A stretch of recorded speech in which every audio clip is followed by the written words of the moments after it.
I've put numerous characters through the obstacles of the Resident Evil series, and with it being spooky month, I figure why not put another beloved character through the ringer? And speaking of rings, why not use the Blue Blur himself? I mean, I've had his rival undertake a survival challenge in this series, and it's only fair he gets a turn. And when we spin the wheel of Resident Evil, it looks like Sonic landed on lucky number 8, or will it be unlucky? Now, obviously before I go any further, here is your spoiler warning, in case you never beat RE8 or Sonic Unleashed. Now, Resident Evil 8 is filled to the brim with giant enemies, some much more liked than normal in the fanbase, and Sonic's gonna have to take every single one of them down in an all-out survival of the fittest. And if you're new to my videos, what's going to happen is we'll place Sonic at a certain point in the story of Resident Evil 8, and the challenges Ethan would need to go through, Sonic will do them instead. And this may or may not impact how the story goes as well. Now, just hit the brakes for a moment. If we just use Sonic, you know, the way he looks here, this would be so easy for him to clear. There would be absolutely no challenge, and nobody would so much as touch him.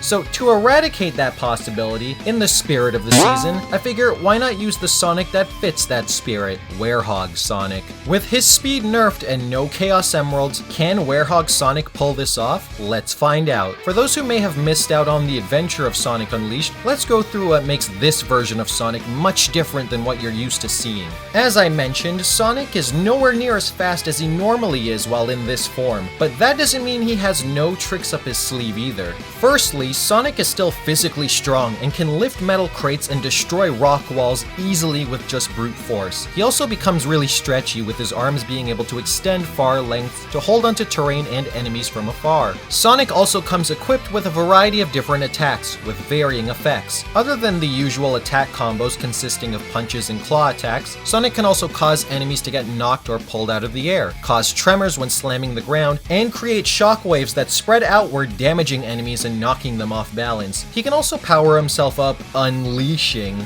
his full power. And of course, with his now monstrous arms, he can block incoming attacks to withstand any damage he might take. Now with that rundown at the speed of sound, let's drop him into Resident Evil 8. Sonic will be relaxing, enjoying a well-earned chili dog after his latest escapades, when suddenly a portal opens up and he starts to fall from the sky. After falling face first into some snow, he picks himself up but looks at his hands. They've transformed back into the Werehog. Sonic had no clue why he was like this again and believed it had all been taken care of. As he wondered what happened and where he was, a bright light was shining in his face, and he heard the footsteps of a group of people. A voice shouted for him to get on the ground. Sonic tried to ask what this was about, and a man walked up to him and wanted to know what he was. Sonic explained what he was, but didn't know where he was. The man muttered under his breath that this BOW wasn't like the others. He told Sonic that he was going to go with them. Sonic had no plans of being a prisoner and began to make a break for it. When he ran, the soldiers began to shoot at him, but he heard their leader say, "Hold your fire." He wanted to go after Sonic. It was pitch black and freezing cold. Sonic couldn't think straight and needed to find some place with other people who might listen to him, so he began to follow a pathway. Eventually, he came upon a small village and went in looking for answers. He finally finds a person, but just like the last group of humans he talked to, this one wasn't willing to listen either. He tried to shoot Sonic, exclaiming that he was one of the monsters. Sonic tried to reason with him, but notices the guy get grabbed and pulled through the top floor. Then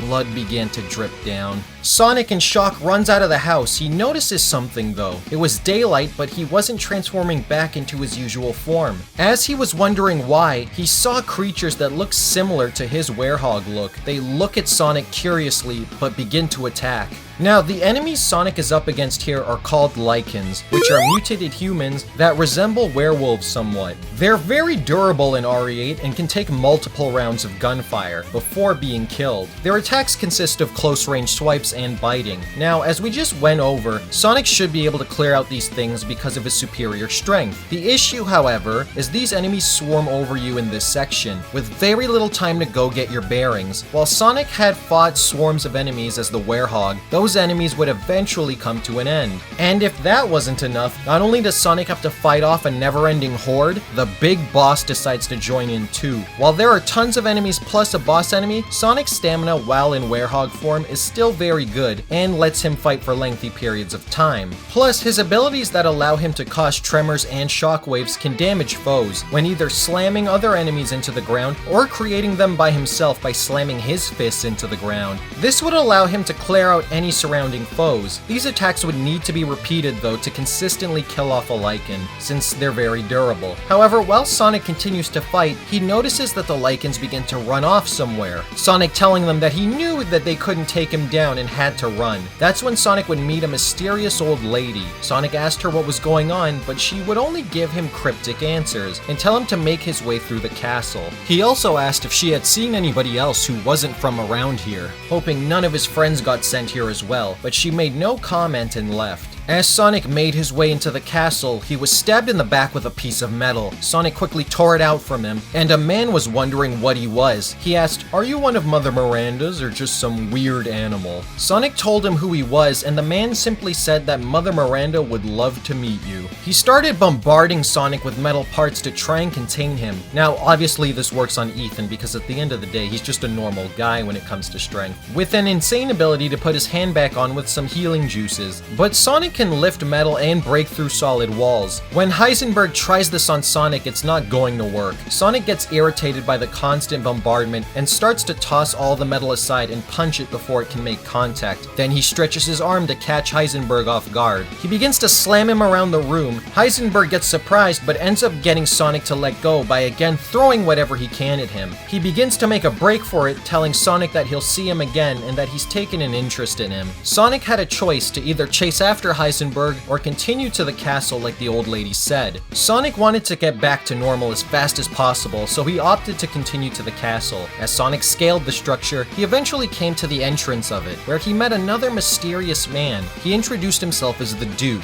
The Duke was interested in giving Sonic clues about what to do, and just said it was a pleasure to help him. Sonic continued on and went inside the castle. Again, unlike Ethan, Sonic's not going to need proper keys to open doors. He's got enough power to just break everything he needs to, including doors, which is going to make the castle much faster to get through. As Sonic begins to wander through the castle trying to find the right way to go, he begins to have bugs surround him and they form a face. Sonic gets creeped out and starts to attack, but his attacks won't do any good. The girl starts to mock Sonic, and Sonic begins to become irritated, wishing he had brought some bug spray. Now, Sonic's no dummy. He can use his head when he needs to, and has shown on several occasions he can figure out solutions to a fight and find weak points. He's done it for all of Eggman's machines and other enemies. He could piece it together here. So it isn't far-fetched he'd know what to do, and instead of using grenades to blow open walls or use a switch to have the sunlight come in, Sonic could break through those walls himself and through the glass easily, making Lady D's daughters easy to kill off. Speaking of, she would arrive home to find her daughters dead, and instead of going through the trouble of finding the masks, Sonic would fight Lady D inside the castle. At least at first. Once their fight begins, Lady D would try to impale Sonic, but Sonic is able to grab and throw her around. Lady D can't fathom how he's able to be this strong, but she begins to transform and breaks out of the castle, with Sonic hanging onto her tail. Now for this boss battle, Lady D's weak point is her humanish form on top of her dragon part, and Sonic should be able to move quick enough around the tower to attack her in the back. Attacking from the front is risky, as Lady D can charge forward and attack Sonic or try to swallow him whole. Plus, with Sonic's long reach, if he did sneak up behind her, he could pull himself on top of the beast and start wailing on her. The tricky part will be when she takes to the sky, but when Lady D tries to take off and gain distance from Sonic, he again could use his stretchy arms to latch onto her and throw her into the ground.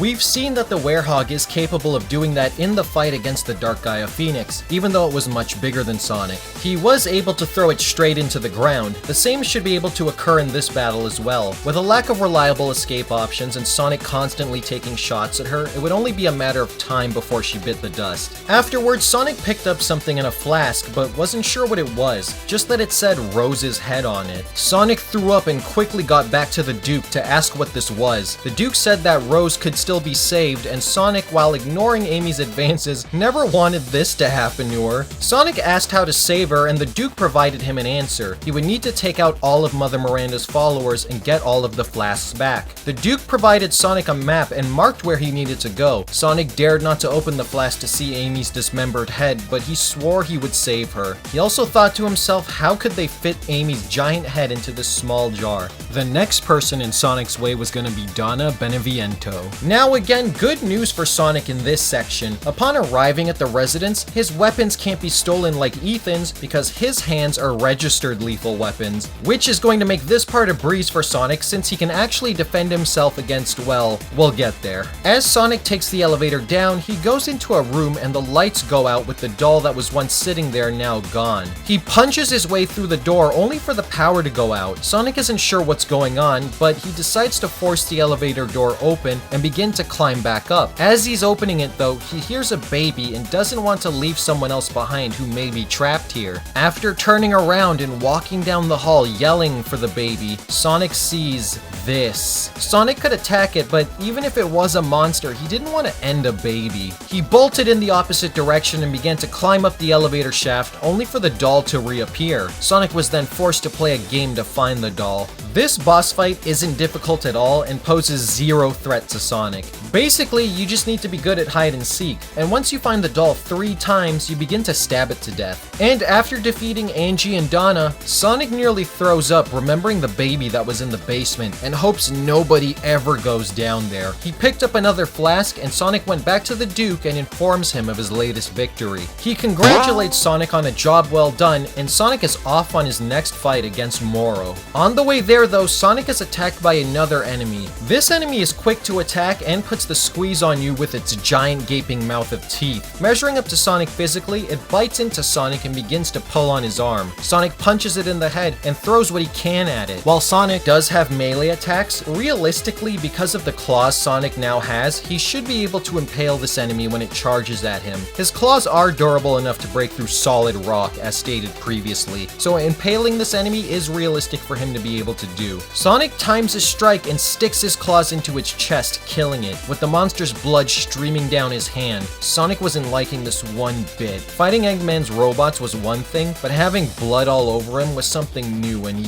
hated it. He began to feel more and more like the monster he had transformed into. Unfortunately, Sonic would have to keep up those attacks as more lichens were between him and Moreau. Sonic will have to stay vigilant because this next part involves a lot of water, and Sonic and water has never really seen eye to eye, kind of like teenagers and psychopathic murderers. As Sonic paddles through the water, he'll eventually come into contact with Moreau. After grabbing the flask he's guarding, Sonic will try to run, but Moreau will create roadblocks for him. As Sonic maneuvers through, he'll eventually wind up in a flooded area, and Moreau will transform into a giant fish to try and snack on Sonic. This next part, Sonic will have to use what little speed he has, and stretchiness to his full advantage, and maneuver across the water safely without Moreau being able to eat him. While not exactly simple to pull off in Sonic Unleashed, Sonic is capable of platforming efficiently through areas like these. Now, once Sonic makes it to solid ground, he'll have to find the mechanism to drain the area and will be able to fight Moreau. The enemies in this area aren't a big deal for Sonic to take down and can destroy them as easily as the enemies he's been facing off against. Once he acquires the necessary gear to drain the lake, it's time to face off against Moreau. Now, Moreau is a giant fish monster, and that's more dangerous than it sounds, with him being able to shoot acid all over the area and straight at Sonic. He's also capable of hard-hitting physical attacks. Again, Sonic won't be in his face when he shoots attacks like this, so he'll have to attack when there's an opening. As tough as the Werehog is, acid will go through Sonic, so this is actually one of the more dangerous fights Sonic has been up against so far. He'll also need to run undercover like Ethan does when Moreau sprays acid everywhere. Otherwise, Sonic's done for. The hard part about this fight will be Sonic attacking the weak point, due to the simple fact that he has no guns, and he'll have to stay relatively close, unlike Ethan, which is actually a detriment to Sonic. Since Moreau's acid attacks will be able to land faster if Sonic isn't quick enough to dodge, plus his weak point being his mouth is going to be tricky. Sonic will have no time at all for his attacks. He'll have to perfectly time everything if he wants wants to secure damage on Moreau without facing any counterattacks. This is probably one of the fights where this could go either way, due to the simple matter of if Sonic mistimes anything, he'll be eating a face full of acid. But Sonic's dodges should work out here, and he does have the necessary power here to kill Moreau. As he's had to attack and time maneuvers perfectly against many foes in the past, he should be able to pull this off. If need be as well, Sonic can tap into his unleashed power and cause his abilities to greatly increase in damage. This would be wise against Moreau since Sonic won't want to have a drawn out fight with him and kill him off quickly. With his newly powered up attacks, Sonic should be able to finish off Moreau and make it out alive. Retracing his steps, Sonic makes it back to the village area and is informed of Heisenberg through the Duke. Sonic knew who the Duke was talking about since they had already met, but Sonic knew that if he had Heisenberg on the run before, he could do it again. However, while on the way, Sonic would have to fight many more Lycans. But Sonic knew something was wrong. It was almost like they were leading him somewhere. As Sonic slaughtered Lycans left and right, his instincts were on point when he ran into the biggest and ugliest one yet. For this boss fight, it consists of a very close quarters combat fight. The room with this fight is extremely small and there isn't much room to run or hide. This means Sonic will have to attack frequently while dodging his hammer attacks. The durability on this boss is freakish in nature, being able to tank through every round of ammunition you can think of and can face tank explosions. Again, Sonic's empowered attacks will come in handy here, but he'll have to stay on his feet to dodge attacks. But in most circumstances, Sonic getting hit is going to be unavoidable due to his lack of speed and his bigger size. Sonic does have good durability himself though, being able to survive from lengthy high drops, and that high drop was falling from space to the ground, so yeah, very durable. So while both of these monsters have very high durability feats, Sonic's attacks don't take as long to wind up, letting him get more hits in. So while it's an all-out caveman brawl, Sonic's physically empowered rush attacks should be able to kill this thing before it could do any meaningful damage to Sonic. Now Sonic was back on track. He'd acquired the final flask, Sonic placed them into the designated spots, and was ready to go to Heisenberg's factory.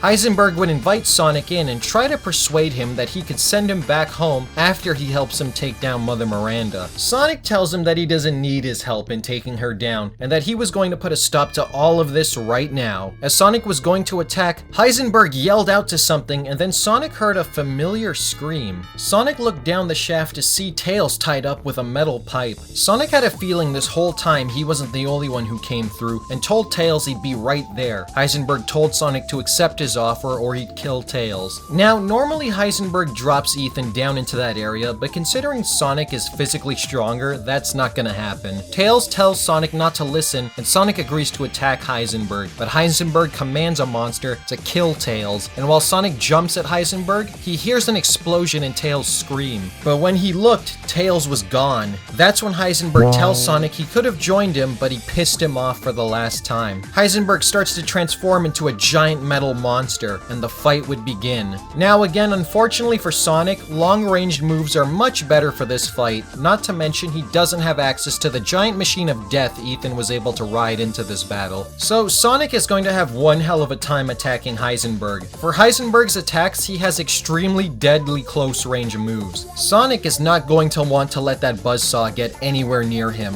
Sonic should be able to stretch far enough to latch onto Heisenberg's head. Then he should be able to attack Heisenberg's weak points that are glowing. While up on that height, Sonic should have the advantage since Heisenberg's attacks don't have good maneuverability. Because his limbs are so stiff and he has to attack in only certain directions, so Sonic should be able to get some free damage on him. Until he calls all his metal over to get him off. Basically, this fight will consist of Sonic turning into Tarzan trying to jump around on Heisenberg while avoiding falling off, because on the ground, Sonic won't be able to do much. The other thing Sonic could potentially use is picking up these large pieces of steel and slamming them into Heisenberg. After all, it took Heisenberg a while to have the bright idea of destroying Ethan's vehicle even though it's made of metal, so Sonic should be able to achieve a few free hits by throwing these at him as well. Eventually, Sonic's attacks should be able to kill Heisenberg once and for all. After that, Mother Miranda is normally supposed to appear, but she can start her plan without messing with Sonic. for now. That's when Sonic looks around for Tails and sees Tails being accompanied by another guy, who introduces himself as Chris Redfield. Sonic recognizes him as the guy he met earlier and ran off from. Sonic thanks Chris for saving Tails, and Chris admittedly tells him that he nearly didn't trust Tails and thought the both of them were BOWs. But he saw Sonic fight off Heisenberg and decided that Tails was telling the truth. Sonic also explained to them about what he had thought were Amy's remains. Chris told Sonic that the Rose they were talking about was a baby, not Amy. Tails also mentioned that Amy hadn't come through like they did. Sonic was relieved, but being who Sonic was, he wanted to save Rose. Chris told Sonic he had a plan to kill Miranda and that he could use their help, and Sonic was all in.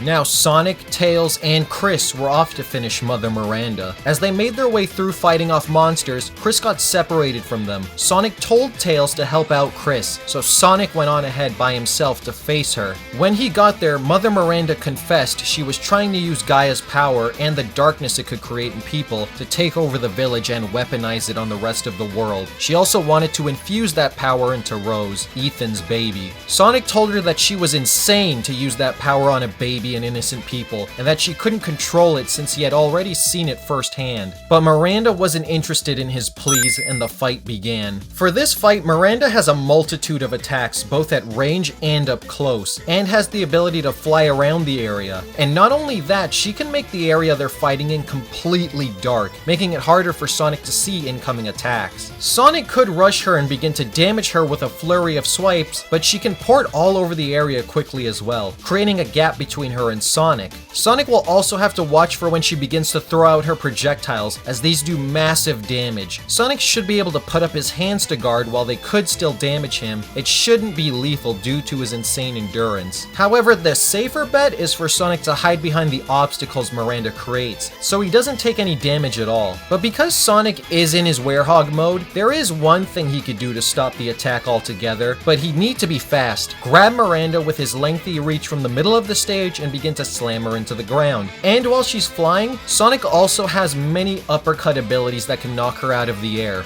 This should end her attack and give Sonic the upper hand. Miranda will also create what seems to be spider legs to attack Sonic. Sonic again should be able to grab the legs she attacks with and throw her across the stage. In a straight up brawl, Miranda isn't stronger than Sonic, as Sonic has proven himself to be a physical menace and has thrown things larger than Miranda. Ultimately, Miranda doesn't have the necessary firepower or strength to outdo Werehog Sonic, and even with all these abilities, Sonic can counter each one of them with the strength he's got. After a few more slashes, Miranda was defeated. Sonic then saw a baby on a pedestal and reached over to get it. He also noticed that he was back to normal, and that by defeating Miranda, it had mitigated the power over the village and Gaia's power was disappearing. Sonic held Rose and told her that he would get her back to her parents. He ran off with Rose in hand. Chris had planted a massive explosive. Once they had gotten clear, he detonated it. Sonic and Tails watched as everything was destroyed, and they returned Rose back to her mother, who Chris had rescued. Sonic and Tails eventually created a portal to get back to their world and wished all of them well. Chris told him that it was a pleasure working with him, and Sonic just smiled and told Chris to do his best to stay out of trouble. Chris just smirked and said, "The guy's cocky." So could Sonic, or should I say Werehog Sonic, clear Resident Evil 8? Absolutely he could. Even though in his Werehog form he loses what ability makes him who he is, it doesn't matter. Even with his lack of speed and no Chaos Emeralds, Sonic is still easily able to handle the regular enemies thrown at him due to his superior strength and endurance. The fact that Sonic can defend against such deadly attacks and not be killed and take minimal damage is huge for Sonic. He can wear enemies down and counterattack, or in many cases, outright kill whoever he's up against. His stretchy limbs make getting through RE8's world much easier, and he can bypass many areas Ethan couldn't. And with his strength, Sonic has no need to do many of the puzzles and find keys, so he can skip all the monotonous tasks that Ethan had to do. As for the boss encounters, with few exceptions, most are just straightforward brawls where Sonic has better feats than his foe. The mere fact that Sonic has already defeated giant enemies just with brute force makes the bosses in RE8 very simple for him to deal with, despite some of their unique abilities. Couple that with his great reach ability to make himself even stronger with unleashed power, and you have an unstoppable machine that can easily mow down these enemies and make make short work of them. The Werehog is still a menace and something even the ghouliest of ghouls should fear, even in the Resident Evil world. But what do you think? Could Sonic really survive RE8? Let me know. As for Sonic, I'd say he's earned a well-earned sabbatical and should take it slow, just for a while. Thanks for watching. This was me, just nathing out. Happy to see you made it here, and thanks for watching. And if you push that subscribe button at Sonic speed, you'll be given an emotional chili dog. Hope you enjoy the rest of your spooky day, and happy Halloween.